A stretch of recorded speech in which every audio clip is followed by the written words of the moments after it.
far as the inflation story, I honestly believe this is the greatest opportunity in the world, because when you see it and you recognize what it is and how it works, all you have to do is stop buying crap that you don't need. Stop getting into debt on stupid stuff to just impress people you don't even care about, and just go buy something that's going to go up in value tomorrow.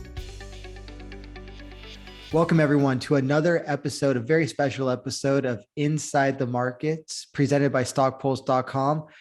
We are sitting down today with the economic ninja, YouTuber, and economic savant. Thank you so much for joining us, Ninja. Hey, thank you so much. I'd call it more of an idiot savant, but that's all right. We enjoyed you at StockPulse.com, essentially moderating panels, also being, I guess, the host of the conference altogether. And we look forward to doing that again in the future with you. But today we have some very important news to dive into, and it's out of the auto industry. You know, there's been lots of news actually that the auto industry has been picking up, but this is kind of a different angle of that industry. We've got a Chinese export ban fueling global diesel exhaust fluid shortages on December 6, 2021 in GoAuto.com.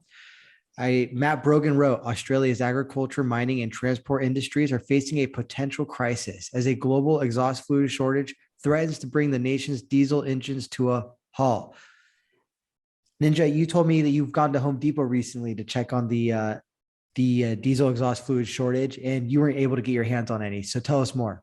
Yeah, so I was actually at Home Depot this morning because I woke up. I've heard about this story the last couple days over a couple times. Started doing some research and saw that as early as 30 days ago, it was being reported in China. South Korea, that we were running out of DEF and that we need to start, getting ready to bulk up. And I started looking at stories are starting to stack up more and more. So I went ahead and I thought, hey, this would be a great warning story, just something to be a little bit prepared with. Went to Home Depot, it was all gone. Now, with that being said, DEF usually costs around $13 a gallon. They had plenty of DEF at $20 a gallon. So that's something that needs to be, there was a full rack right there. I was able to find some up in the high rack storage at the Home Depot. And I went ahead and just bought them all. I bought 7 cases because that's about 3 to 4 months supply for my trucks. And so I just did a story about that. And I'm looking at all these headlines and going, it's probably within a few days, especially hitting the Ninja channel and your channel. I bet you we're going to start to see people buying it up real quick. So I'm reading now bigrigs.com.au, and we are hearing from Lyndon Watson, CEO of Don Watson Transport. He says there are 2 choices around the fast looming AdBlue shortage. In Australia, AdBlue is what DEF is known as. With China stopping all exports of urea to stabilize its own market, either the government will have to, quote, magic up some AdBlue from somewhere in the next couple of months, or trucks will have to be allowed to run without it, because we all know the government can magic things up. So as Watson said, quote, running out of fuel or running out of food is not going to be an option. Anything else, Ninja, on this topic? Yeah, so I'm glad you brought that up about the government could magically do something and wave their wand. You're absolutely correct. All these trucks that are set up with DEF, there is a way of deleting that DEF system. And that is set up through the computer. It is actually quite simple to be able to hook up a programmer and program it to where it does not need DEF anymore, and it will not go into limp mode. I've actually been caught in the desert on limp mode with my best friend, and we were literally done with the day. We were going to a casino that night, and try, imagining that ice cold beer and being stuck at going 40 miles an hour in the middle of the desert, 20-mile trip. And it's no fun, but to think of what it could do to these semi trucks is absolutely chaotic. And this could be if you think about it, almost a financial weapon it could be used as, because of how dependent we are, North America, on other countries for this fluid.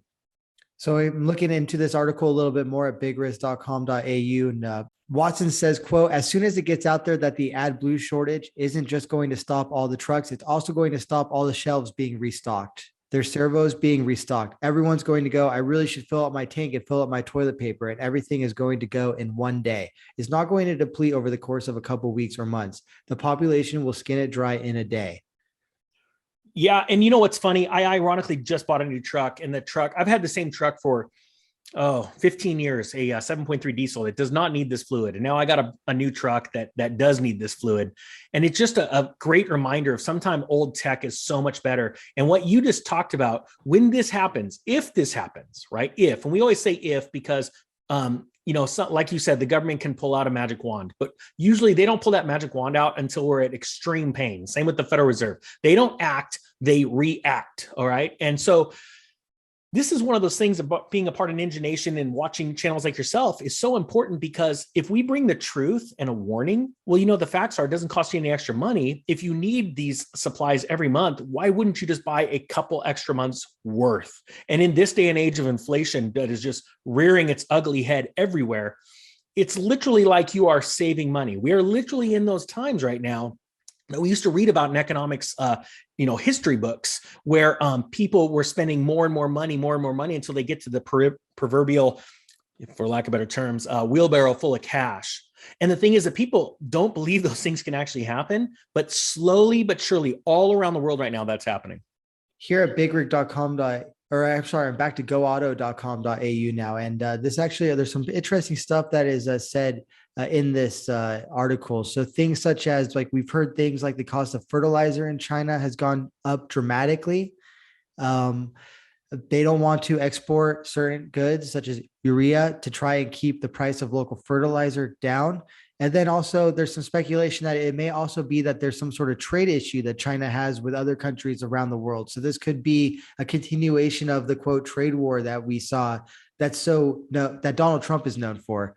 So, and it's not just Australia that's being impacted by this, it's the whole world. We see news coming out of South Korea and many other countries as well. The whole world is going to be impacted by this lack of AdBlue, says this goauto.com article. And again, out of South Korea, we see that the government's getting involved. South Korean death shortage sparks government response. The South Korean government has taken steps to counter a shortage of diesel exhaust fluid, as Australian authorities are being called on to do, using diplomatic channels to procure international shipments, as well as managing domestic supply through new fines on stockpiling and a suspension of charges for vehicle tampering.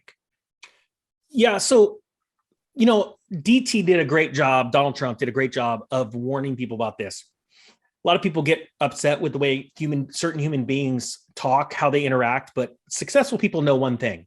Once you hit a certain level of success, you've got to come over the top of everybody else, right? You could have the best product in the world, but if you don't know how to engage that product into the real world or provide it for the real world and actually get it to market, you're going to die. And DT was always great at making sure that his voice was known. It was almost like coming over the top of you. And he was warning about this for a long time. We need to bring back manufacturing in this country. So here's the positive about all this stuff, because this is going to get gnarly. It really will. It's going to get worse, guys.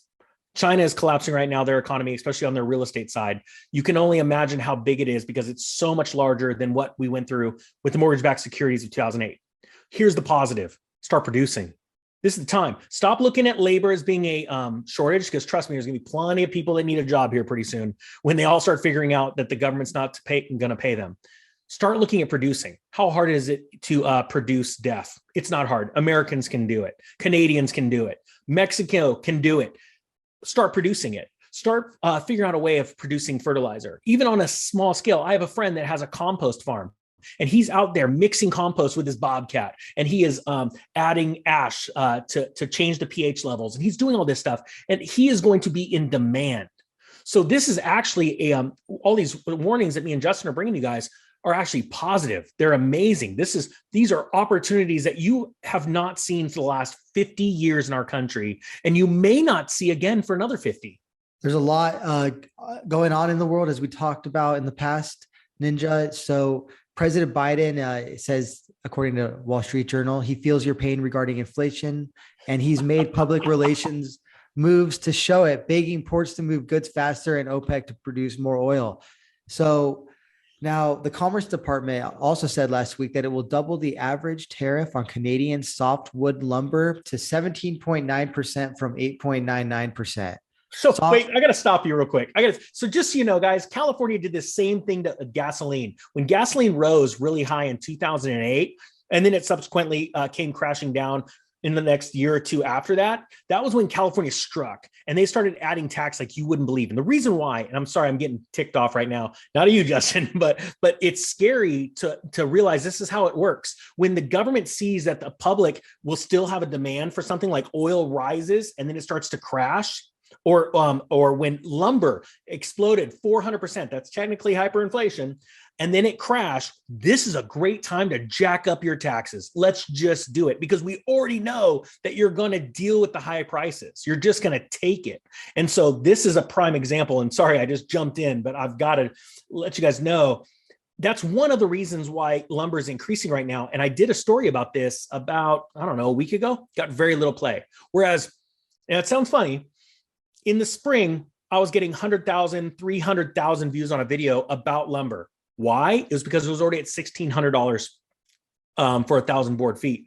Now, and I even called it the month that it would start crashing, right? The futures came crashing down. They actually went below the 2018 spike, and lumber prices normalized, right? They were still about 10% over what they were about a year ago for an actual stick of 2x4. But now I do a video saying, hey guys, lumber futures have risen 30% in the last 30 days, and get ready, it's going to explode again. Very little views, and the people commenting going, it's a nothing burger. The point is that people are sheep. They follow, and I don't want, and that's what Ninja Nation's about. I know, Justin, that's what you're about, is getting, being around people that have prepared hearts, prepared minds, and those minds, all they're looking for is opportunities. So it's funny that this is getting very little press. Yeah. So in fortune.com, for the seventh consecutive week, lumber prices are up since bottoming out at $389 per thousand board feet. In August, framing lumber is up 40% to $545, et cetera, et cetera. But I know you're getting ticked off, and I want to get a little bit deeper into that. So now, when you approach the news, just for starters, like, what are you looking at first? Are you coming at it from a commodities angle? Are you coming at it from a goods and services or manufacturing angle? Kind of what's your, what are the keywords, or what's your framework when you're looking at the news, Ninja? Great question. It literally the only thing that matters about the news is how does it affect the average human being? And the reason why it has to affect the average, I could care less about wealthy people. All right. Because wealthy people are already there. They've got more backstops, more, safeguards and plans in case things go bad. The average everyday person, the middle class, lower middle class, do not have the financial wherewithal to have plans. If that's the right word, I mess up these words all the time. My point being is this: they've gotten where they have already because of debt. Debt bought them a fancy car that they probably couldn't afford. Debt got them a house that they cannot afford, right? If you can't pay cash for it, you can't afford it. That's how I look at it. But the mass majority of our working population in our country and all around the world are those two classes of people, lower and middle class individuals. Those are the people that are, when they are affected, they can wipe out an entire economy. So that is the most important thing when you're talking about news. How does it affect them? All right. Then you sprinkle in a little bit of government subsidies, because the government can always come out and salt a little bit of money like they're doing right now. They'll print $1 trillion and they'll give 5 or maybe 10% of that to the people, right? Just here, we'll sprinkle it out. But the majority of that goes to big corporations and the lawmakers themselves to go and put more money in the stock market. So that's where I'm looking at. That's what affects, whatever affects the lower and middle class of any country is the news that I want to hit. Because not only are we able to warn them, I want to be able to show them how to thrive because of it. Where do you find yourself focusing then?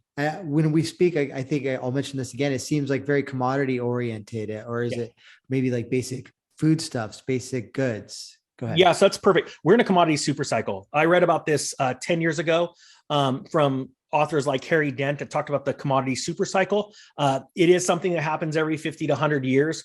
Ironically, have multiple cycles: a war cycle, economic cycle, all these different emotional cycles converging all at once. It's literally like the perfect storm of economic collapse. And commodities are always what affect the common man or woman, because it is what we need to survive. We need water, we need land, we need food, we need supplies like toilet paper, things like that. That's what affects people.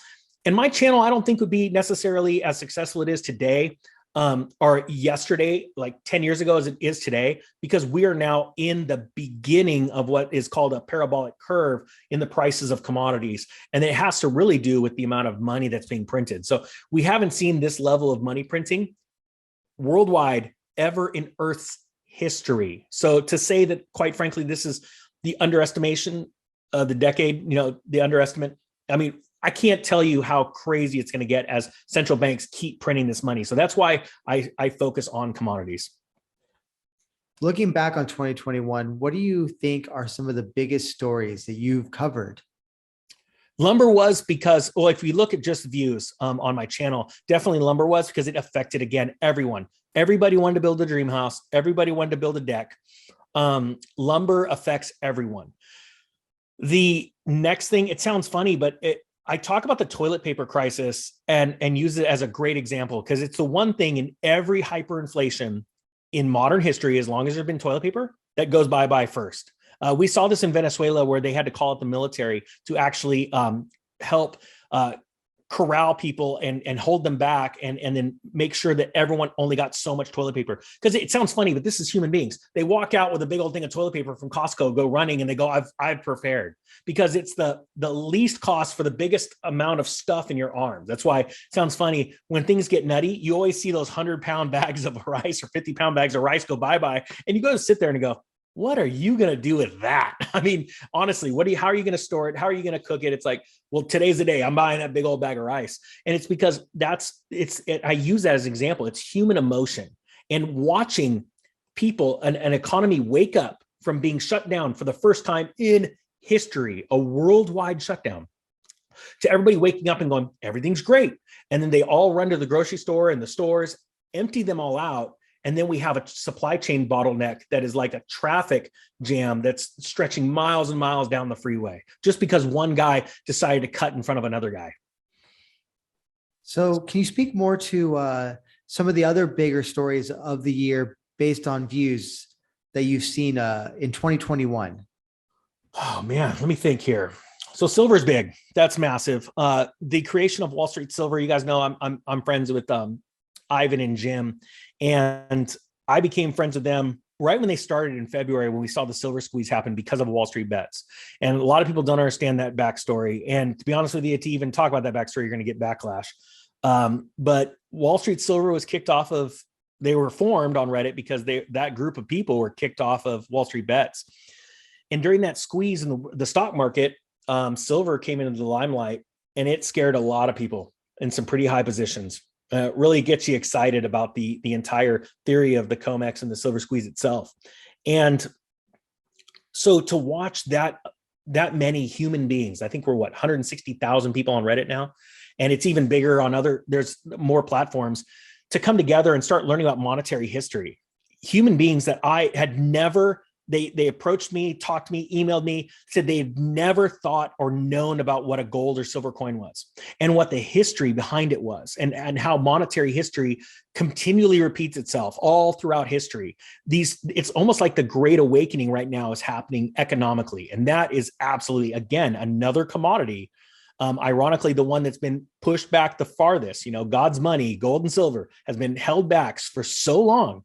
And I got to be honest with you, I think it's not only going to be the story of this year, I think it's going to be the story of the decade.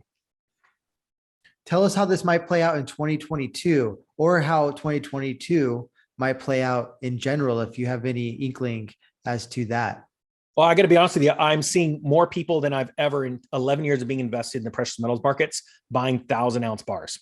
And that has never happened in history. I know a lot of the CEOs and the guys that run these bigger bullion exchanges. And I was talking to one of them. I don't want to say his name, but it was a great story. And he was bummed. He's just sort of bummed on how it was going. He goes, yeah, it's great. The squeeze happened. We're selling all kinds of stuff. He's like, I just don't think that the message is getting out there. He was talking about the COMEX. He's like, it's just, they're going to change a rule. Something's going to happen. And these guys are going to get slaughtered. And I said, well, let me ask you this. Have you ever sold a 1,000-ounce bar on your website? And he goes, no. And I'm all, so you're getting those directly from the COMEX and you're selling them, right? And he goes, yeah. And I'm all, are you selling a lot? And he goes, oh, not a lot. And I'm all, but you've never sold them before, right? It's been impossible to get these things. He goes, you're right. And I said, so with that being said, you're about to see, quite frankly, if all of these rumors or these conspiracy theories are true, you physically are watching these bars getting taken off. And I talked to Rick Rule, did an interview with him. He says, I thought this Wall Street Silver thing was a joke. And I literally watched. He's all, I thought they were like the Hunt brothers. And the Hunt brothers got screwed. 3 guys with leverage. He goes, this is a million kids with cash. I watched the entire Ottawa vault get drained. He goes, and this is coming from one of the largest silver owners on earth. And an amazing man at that. I mean, honestly, this isn't somebody that's really out. I mean, he's out for profits. We're all out for profits. This man's got a heart. And Rick said, I was completely wrong. I didn't, in here, he was the largest silver investor on earth saying to Wall Street Silver, watch out, you guys are going to get crushed by these big boys. And he's all, I had no idea that it was going to be a million kids with cash. But, and and to be honest with you, that's what blows me away with what's going on with that market right now. So in 2022, I believe you're going to see a lot of the same, if not ratcheted higher, because money printing is getting nuts. We're at about $1 trillion a month when you look at the last 2 years overall. And I believe you're going to see $1 trillion a week. And I'm going to be honest with you, I believe that's going to come some point next year. And I don't think it's going to last long, because I think when we hit $1 trillion a week, it'll be because all of the world's currencies are hyperinflating. Because right now they're all being devalued equally. The dollar on the Forex is staying similar. And that's the cat and mouse game people aren't paying attention to. All the countries are printing. We're just printing a little bit less, and we're staying right above on that Forex exchange. So all the ships are sinking right now, all at once. And it's a great analogy to look at the port of Los Angeles right now with all those ships out there. They might as well be sinking. Why? Because all of their goods are being destroyed by the salt air right now because they can't get them off. There's not enough silica packets in all of those packages to save those. Those ships might as well all be sinking. You're watching the death of all those products, just like you're watching the death of all the currencies. So any other comments on inflation or the supply chain crisis as it's playing out in the port there in Southern California? Yeah, so I think the port's going to be an amazing opportunity for all the products that don't get destroyed. There's going to be a glut. We're already seeing supply chain management systems come in and help out companies like Walmart. Amazon's already, well, let's start with Walmart. So Walmart is literally buying lots right now, and they are stacking up their storage containers. Whereas, a lot of you guys used to, during the Christmas season, you'd always drive by a Walmart and there's always about 5 or 6 Connex boxes back there, the 40-foot shipping containers. The reason why is because they need all of that stuff to replenish because of all the shopping that's going on. They go, look, we don't have a back stock, so let's just keep 5 containers there on the ground. And as we need the products, we'll pull them out of these containers. Well, it's so bad now. They have so many containers that are coming off these ships. They're setting up fields right now and they're stacking these containers. Amazon has completely bought entire shipping ships, container ships, and they're building their own containers. They're looking at this like, it's a bad thing, but we're going to turn this into a good thing. And they're going to get even bigger, which, it's scary inside of itself, because the larger these companies get, the more of a monopoly and how much they control, world trade. But as far as the inflation story, I honestly believe this is the greatest opportunity in the world, because when you see it and you recognize what it is and how it works, all you have to do is stop buying crap that you don't need. Stop getting into debt on stupid stuff to just impress people you don't even care about, and just go buy something that's going to go up in value tomorrow. And here's the truth. If you had a couple gold coins in Venezuela just 5-10 years ago, just bought those, you'd be buying a house, I think, right now. That's what you'd be doing. And people can't fathom that. It is literally the simplest thing on earth to do, right? It's called being meek, having money and feeling, and that which brings power and authority. That's what currency does, because you can get things done with it. And not feeling the need to spend it right now because you see the bigger thing in the future. In closing, I want to speak briefly about the trading card market, sports cards, Pokemon, et cetera, what your view is on those things, as well as these markets that I see, burgeoning markets, if you will, out of, I guess, the New Zealand Mint on behalf of partner countries, of like Star Wars and Disney themed silver coins, and not even coins, like art, and what the kind of investment thesis would be or maybe for those, because I know they float for a little bit over spot. So fun silver coins and art and trading cards. Yeah, so we'll start with trading cards, and then remind me to get to the silver art. So I used to own a baseball card shop when I was a sophomore in high school, first like legitimate business where I actually had a storefront. And I love trading cards, but the strike destroyed the entire industry back in, I believe it was 94, when Major League Baseball struck. It destroyed the sport for all of us. We were such a bitter taste in our mouth. Everybody gave up on baseball cards and the values plummeted all across the board. We saw the same thing happen in the run up of 2006 when sports cards and collectibles, I was selling things on eBay. It's actually how I bought my first home. I was selling collector electric trains to buy my first home in 2001. But we saw a run up in values and we saw it subsequently collapse in 2008 to 2010. Those are times to buy. Right now, this is the time to sell. And my thing is, I've been on some channels with sports card enthusiasts, and it's like, this is the time to keep your inventory light and keep flipping, but take that money and put it in the thing that people hate. What do they hate? They hate real money, gold and silver. They want debt and death. This is the time to be flipping into profits and taking those profits. You can always keep a certain amount of inventory, but keep it light. You don't want to be caught up, hoarding baseball cards or collectibles or art. I'm a big Ferrari guy, and I love, I went to go buy a Ferrari and I didn't in 2004. I bought a replica, but I could have in 2010 bought the real one for just $35,000. Where when I went to go buy it in 2004, the one I wanted to buy, exact same one, was $60,000. And my point being is now that same car is $110,000 right now. I know in this next crash, I'm going to pick a handful of them up, and that's going to be the real story. To be able to show people, but hopefully we could show them now so that they have money to buy their favorite things, rather than when I'm buying them up at low prices going, man, I wish I would have done it. I wish I would have waited. And the only thing you need to do is start building up wealth right now. And then how about with some of these collector silver coins like Disney, out of certain mitts? There's even dating back to like the 80s. Yeah. Do you think that these could catch a bid in any way, shape, or form, especially the limited vintages? Yeah. So right now you can, but when silver takes off, I think it'll go parabolic. I love collecting those coins. I would never pay the premiums. I think they're a ripoff, to be honest with you. I go for the cheapest possible, but I find them in pawn stores and jewelry stores. And ironically, they're selling for like a couple bucks over spot, because even the pawn stores, they don't know the value in them. Most of these guys, they just flip in silvers. Like it's not a sovereign coin, a nationally minted coin. So it's just spot plus a couple bucks. And I could take those and go on to eBay and sell them for 2-3 times their value, what I paid for them. Would I do that now? No, I would wait, because what's going to happen is when silver goes up, people are going to lose their minds. It's just like Bitcoin. Once Bitcoin, I told people, would everybody be diving in that I knew when Bitcoin hit 10 grand, but I said people will lose their minds at 100,000. And ironically, I remember telling people about the 50,000 number. That number, I told people, you will think it's overbought. It's going to go down at 50, because people have these things about changing a decimal point. Once we go from 2 digits to 3 digits to 4 digits, it changes you, right?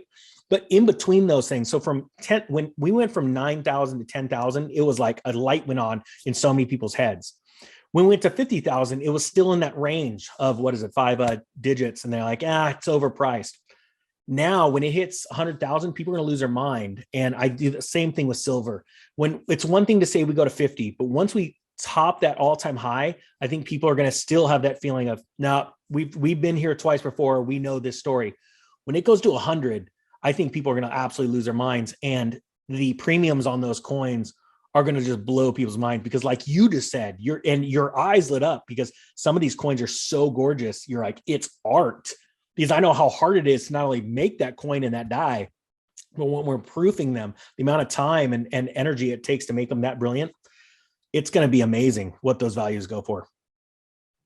I tend to agree. I wonder if they could be combined somehow with like this NFT thing. I mean, a lot of this thesis is played out on the NFT front, which is interesting. And I mean, be cautious, because the general rule of thumb is that you want to buy silver and gold for as cheap as possible.